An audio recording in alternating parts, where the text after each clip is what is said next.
Hola, ¿qué tal? Sabíamos cuando Trump llegó a la presidencia de los Estados Unidos que estábamos ante un momento terrorífico en la historia de la humanidad. Sabíamos lo que lo había llevado hasta allí, sus verdaderas intenciones.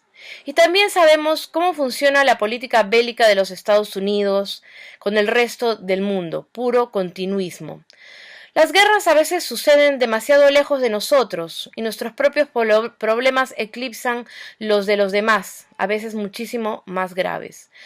Por momentos, entre tantos drones, entre tantos aviones invisibles y mandos a distancia, pareciera que las guerras que emprenden individuos como Trump son más la amenaza fantasma que el imperio contraataca, con sus muros a la vuelta de la esquina y sus tweets insultantes.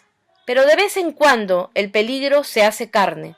Hace pocos días hemos conocido la tremenda noticia de que los hijos de los miles de indocumentados que intentan entrar a Estados Unidos atravesando la frontera de México, ya no solo están expuestos a la deportación, a una serie de abusos y a los peligros de ese viaje, sino a cosas aún más dolorosas, hirientes.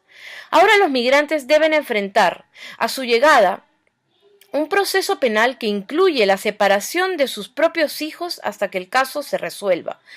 Casi 2.000 menores han sido separados de sus madres y de sus padres en menos de un mes, según los datos que se tienen de finales de mayo. El norte global, ese primer mundo que ilusamente idealizamos quienes no hemos nacido allí, vuelve a apretar las tuercas a quienes luchan desesperados por unas migajas de vida. Esos pequeños son posteriormente confinados en aulas que se parecen a jaulas metálicas y en las que han metido a veces hasta 20 niños. Reportan los observadores que los pequeños están sin libros, sin juguetes, muchas veces solos y sin cuidados. Otros son llevados a casas en las que quedan expuestos al tráfico de menores y a una serie de abusos. Y sin duda toda la terrible experiencia para estos niños es atravesada por el trauma de ser separados de sus progenitores abruptamente en un lugar en el que no conocen a nadie y ni siquiera conocen el idioma muchas veces.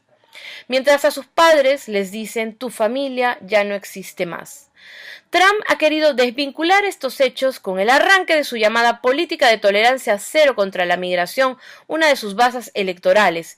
Sin embargo, algunas voces críticas señalan que se está usando esta atrocidad como chantaje, como medida disuasoria, como una amenaza real y trágica a todos aquellos que tengan en sus planes intentar llegar a Estados Unidos. Paralelamente, en ese otro norte que es Europa, más de 15.000 personas han muerto ya tratando de atravesar el Mediterráneo desde 2014. Solo la semana pasada Italia dejó a la deriva un barco con más de 600 personas, cerrándole sus puertos. Más de 100 de los ocupantes del barco eran menores y ni siquiera saber eso les hizo titubear. Finalmente España decidió abrir los puertos, pero estas negativas funcionan como medida disuasoria también, lo que es otra vuelta de tuerca a la siniestra relación de los países del norte con los del sur.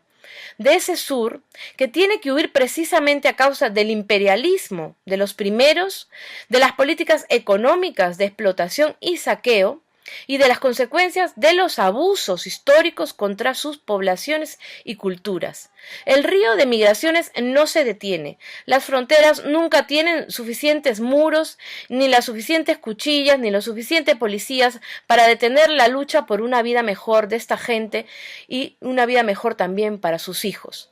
No abandonemos a nuestras hermanas y hermanos en sus diásporas hacia Estados Unidos o hacia Europa. Tenemos la obligación humana, moral, de denunciar este trato, de levantarnos y de no quedarnos callados ante esta injusticia, porque la historia a veces perdona, pero nunca nos perdonaremos no haber hecho nada.